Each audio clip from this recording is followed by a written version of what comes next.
class. Welcome to the session on poverty as challenge. It is part 2 of your chapter poverty as a challenge. So in the previous videos we have discussed about the vulnerability, about the poverty line, interstate disparity and global poverty scenario. We have discussed all these things. Now what we are going to discuss is we are going to discuss the causes of poverty. What are the causes of poverty? जो हमारे देश में जो गरीबी है उस गरीबी के क्या क्या कारण हैं, क्या क्या कॉजेज़ हैं, राइट. सो फर्स्ट कारण जो है, फर्स्ट रीज़न जो है, that is colonial legacy. Colonial legacy मतलब क्या? हमारे देश पे आप सबको पता है कि ब्रिटिशर्स ने राज किया है 200 साल, राइट. 200 सालों तक ब्रिटिशर्स ने, ईस्ट इंडिया कंपनी जो है, फिर ब्रिटिश राज ने हमारे ऊपर रूल किया है. अब जो कॉलोनियल पॉलिसीज़ थी वो पॉलिसीज़ ऐसी थी जो कि Indian art and craft, Indian business को डिस्करेज करती थी और वहाँ के ब्रिटिशर्स बिज़नेस को जो है वो एनकरेज किया करती थी. So the policy of colonial administration ruined the traditional handicraft and discouraged the development of industry like textile. This resulted in less opportunity and low growth of income. इसकी वजह से हमारे देश में इनकम की कमी है, ग्रोथ की कमी है. इसकी वजह से पॉवर्टी ऑब्वियसली थी. अब वो पॉवर्टी को जाने में टाइम तो लगेगा ही ना. जब ट्रेडिशनल सारी चीज़ें ख़त्म कर दी, जब सारा क्राफ्ट ख़त्म कर दिया, सारा जो बिज़नेस है वो ख़त्म कर दिया, तो उसको दोबारा से बनने में टाइम तो लगेगा, राइट.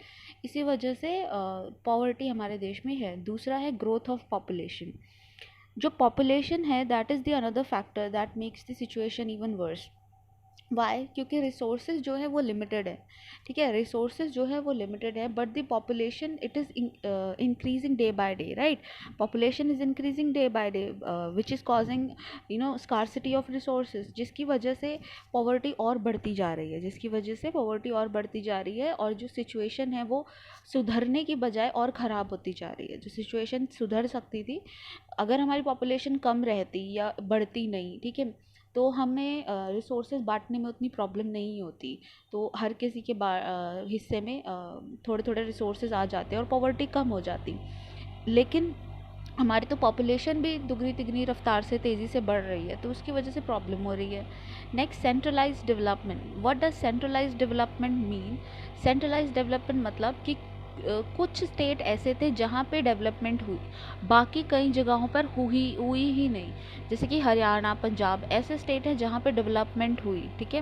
हरियाणा, पंजाब, दिल्ली हो गया, साउथ इंडिया के केरला, तमिलनाडु, ये कुछ ऐसे स्टेट्स हैं जहाँ पे डेवलपमेंट बहुत दबा के हुए, बहुत अच्छी डेवलपमेंट हुई. लेकिन कुछ स्टेट ऐसे हैं जिनको छोड़ ही दिया गया, बिल्कुल छोड़ दिया गया, वहाँ पे कोई डेवलपमेंट नहीं हुई. जैसे बिहार है, जैसे हमारा उड़ीसा है, जैसे हमारा यूपी है. ये स्टेट्स कुछ ऐसे स्टेट्स हैं जिनके अंदर डेवलपमेंट हुई ही नहीं. कुछ ही जगहों पर डेवलपमेंट हुई, सेंट्रलाइज डेवलपमेंट हुई. कुछ ही जगहों पर, कुछ ही सेंटर थे जहाँ पर डेवलपमेंट हो रही थी. जैसे बॉम्बे जैसी जगह, मुंबई जिसे हम बोलते हैं, मुंबई जैसी जो जगहें हैं वहाँ पे काफ़ी अच्छी डेवलपमेंट हुई, राइट. बट उसके अलावा बाकी और जगहों को देखो तो उतनी कोई डेवलपमेंट हुई नहीं है. फिर है income inequality. Income inequality, unequal distribution of land and other resources triggered the income inequality among people. The divide between the rich and the poor increased with the time. Income inequality का मतलब क्या है कि मेरे पास 50 रुपये हैं और आपके पास 50,000 रुपये हैं, तो हम दोनों के बीच में बहुत ज़्यादा इनइक्वालिटी है, राइट. मतलब मेरे पास सिर्फ 50 रुपये है अपना गुजारा करने के लिए और आपके पास 50,000 रुपये हैं अपना गुजारा करने के लिए. तो ऑब्वियस बहुत सारे वो है, डिस्पैरिटी है, बहुत ही ज़्यादा इनइक्वालिटी है. मतलब अगर ऐसा होता कि आपके पास 50,000 है और मेरे पास चलो 30,000 है या 20,000 है, कुछ तो ऐसा होता कि कुछ ऐसा अमाउंट होता तो भी इनइक्वालिटी थोड़ी कम होती.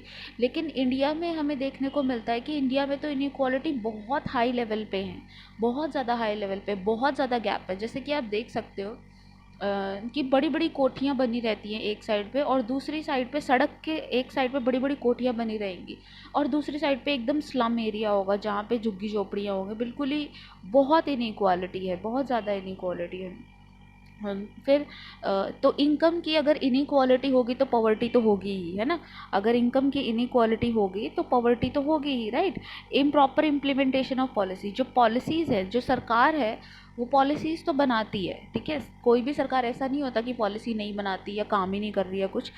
लेकिन सरकार पॉलिसी बना रही है, लेकिन उन पॉलिसी को ढंग से इम्प्लीमेंट नहीं किया जा रहा। वो जो पॉलिसीज़ बना रही है उन पॉलिसीज़ को ढंग से इम्प्लीमेंट नहीं किया जा रहा। जैसे कि अगर हम एक एग्जांपल ले लैंड रिफॉर्म का। लैंड रिफॉर्म एक ऐसी पॉलिसी थी जिसमें कि बोला गया था कि जो लैंड है वो देश में इक्वली डिस्ट्रीब्यूट किया जाएगा, लोगों के बीच में लैंड जो है वो इक्वली डिस्ट्रीब्यूट किया जाएगा। लेकिन असल में क्या हुआ? असल में ऐसा कभी हुआ ही नहीं। पॉलिसी तो बनाई गई, लैंड रिफॉर्म की पॉलिसी तो बनी, लेकिन असल में कभी लैंड डिस्ट्रीब्यूट हुआ ही नहीं।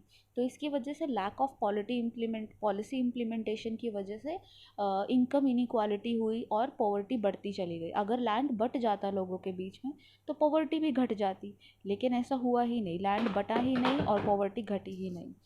फिर है socio cultural and economic factor. In order to fulfil the social obligation and observe religious ceremony, people including poor spend a lot of money. इसका मैं एग्जांपल आपको देना चाहूँगी। कोई गरीब है, लगाइए कोई गरीब है जिसकी इनकम कुछ ज़्यादा नहीं है, ठीक है, लेकिन आप देखेंगे वो शादी पे सारा पैसा अपनी ज़मीन जायदाद बेच के सारी चीज़ें करके बस शादी बढ़िया से करना चाहता है, ठीक है। उसके घर में शादी होगी तो मतलब ऐसा नहीं होगा कि वो तो वेस्टेज ही है ना, जो शादी कर रहे हैं इतना पैसा लगा रहे हैं खाने पीने पे ये वो, उसकी बजाय वो अपनी सिचुएशन पे, एजुकेशन, मेडिकल, इन सब चीज़ों पे लगा ले। लेकिन नहीं, हमारे यहाँ क्या होता है, हमारे यहाँ हम सोसाइटी के प्रेशर में इतना आ जाते हैं कि क्योंकि दूसरे लोग खर्च कर रहे होते हैं शादियों पे तो हमें भी खर्च करना होता है। तो इसलिए बहुत सारी ऐसी सोशल और रिलीजियस प्रैक्टिसेस हैं जिसके ऊपर पैसा बहुत खर्च होता है, और जो पुअर लोग होते हैं वो भी हटते नहीं हैं, वो भी अपना बेच बाच के या कर्जा ले लू के, ठीक है, ये सारी चीज़ें करने की कोशिश करते हैं, ये सारी चीज़ें इम्प्लीमेंट करने की कोशिश करते हैं, जिसकी वजह से और सिचुएशन ख़राब हो जाती है, क्योंकि वो लोग अपनी सारी जो उनकी इनकम है, सारी जो उनकी सेविंग है, वो सब ख़त्म कर देते हैं इन कस्टम्स के ऊपर, ठीक है। फिर है कॉजेज़ ऑफ पॉवर्टी। एक नटशेल में अगर मैं आपको बताऊँ तो कॉजेज़ ऑफ पॉवर्टी ये आपको याद रखने हैं। एक तो income inequality, British rule, population growth, centralised development, social cultural restriction and improper implementation. जो इम्प्रॉपर इम्प्लीमेंटेशन है पॉलिसीज़ की, वो ये सारी चीज़ें जो है ये है हमारी पॉवर्टी का रीज़न, राइट, ये हमारी पॉवर्टी का रीज़न है। नेक्स्ट अब हमें देखने हैं anti poverty measures. Anti poverty measures का क्या मतलब होता है? एंटी पॉवर्टी का मेजर्स का मतलब होता है ऐसी चीज़ें जिससे कि पॉवर्टी को हटाया जा सके, ऐसी चीज़ें जिससे कि पॉवर्टी को हटाया जा सके, मतलब पॉवर्टी को हटाने के तरीके, वो हमारे एंटी पॉवर्टी मेजर्स बोले जाते हैं। सो एंटी जो पॉवर्टी है उसको तो दो ही तरीक़ों से हटाया जा सकता है।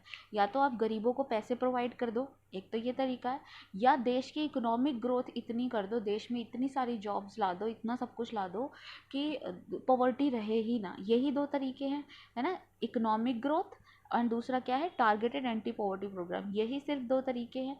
या तो आप इकोनॉमिक ग्रोथ इतनी कर दो, देश में इतनी एम्प्लॉयमेंट, इतना सब कुछ ला दो कि गरीबी की जगह ही ना बचे, या आप क्या करो, जो गरीब है उनको कुछ सपोर्ट दो, गरीबों को कुछ सपोर्ट दो। So over the years high economic growth of India help significantly in reduction of power. जो इंडिया है उसने उसकी ग्रोथ काफ़ी अच्छी हो रही है economically, we are growing, okay.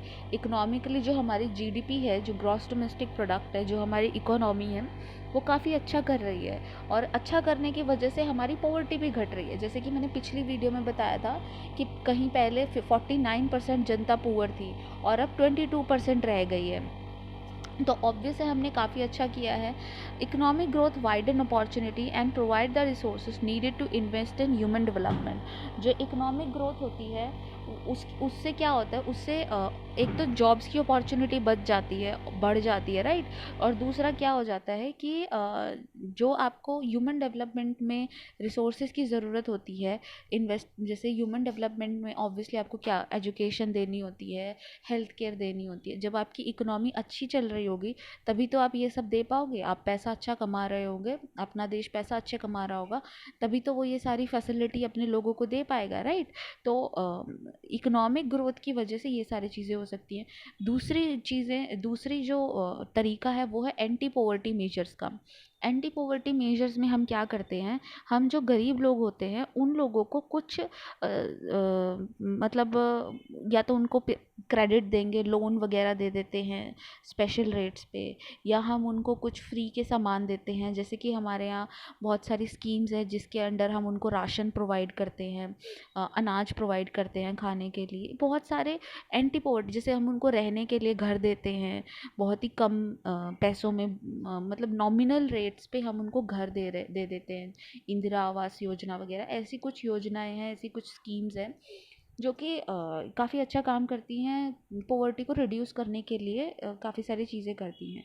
So we are going to look into some of those scheme, some anti poverty scheme. So पहली जो इम्पोर्टेंट स्कीम है वो है एमजी नरेगा, जिसको हम बोलते हैं Mahatma Gandhi national rural employment guarantee act, that is known as MG NREGA. Okay, इस स्कीम में क्या है, इस स्कीम में ये है कि जो पुअर होता है, जो भी पुअर है, जो भी 18 साल से ऊपर है और वो काम करना चाहता है, 18 साल से ऊपर बंदा है और वो काम करना चाहता है, ठीक है, तो सरकार उसको काम देगी, उसको सरकार काम देगी। ये सरकार की ड्यूटी है कि उसको 100 डेज, साल में 365 डेज होते हैं ना, तो उसको 365 डे में से एटलीस्ट 100 डेज उसको काम मिले।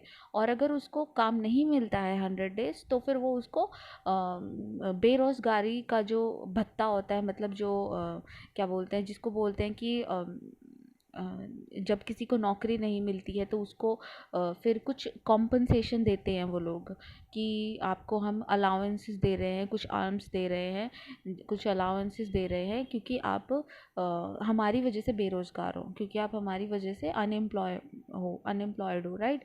तो अनएम्प्लॉयमेंट के लिए वो उनको कुछ कॉम्पनसेशन देते हैं, ठीक है। तो ये एमजी नरेगा एक्ट है। दूसरा national old age pension scheme, जिसको NAOAPS बोलते हैं, national old age pension scheme. इसमें ये होता है कि जो भी 60 से अबव होता है, 60 या 60 से अबव एज का सीनियर सिटीज़न होता है, उसको वो मिलती है, उसको पेंशन मिलती है, उसको सरकार की तरफ से पेंशन मिलती है, ठीक है। फिर है इंदिरा आवास योजना। इंदिरा आवास योजना में क्या होता है, इसमें जो जिन गरीबों के पास घर नहीं होता है उन गरीबों को घर दिया जाता है, उनको घर दिया जाता है, वो इंदिरा आवास योजना कहलाता है। फिर है स्वर्ण जयंती ग्राम स्वरोजगार योजना। जो स्वर्ण जयंती ग्राम स्वरोजगार योजना है, यहाँ पे जो पुअर फैमिलीज होती है उनको लोन्स दिए जाते हैं, उनको लोन दी जाते हैं, उनको असिस्टेंस दिया जाता है, ताकि वो अपना बिजनेस खोल सके, इंडिपेंडेंट हो सके, अपनी पॉवर्टी को ख़त्म कर सके।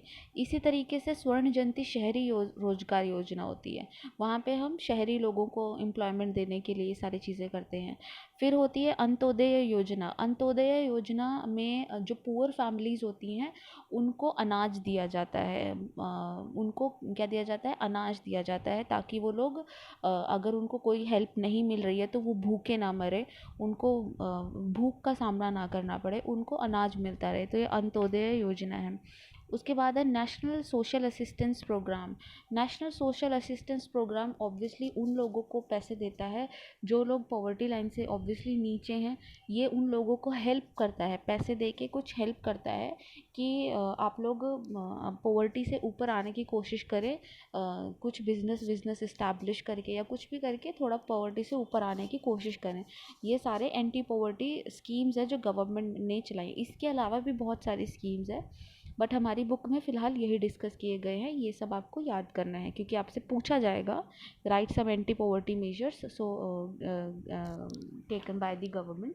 सो आपको उसमें लिखना पड़ेगा कि कौन से एंटी पॉवर्टी मेजर्स जो है वो गवर्नमेंट ने लिए हैं, राइट।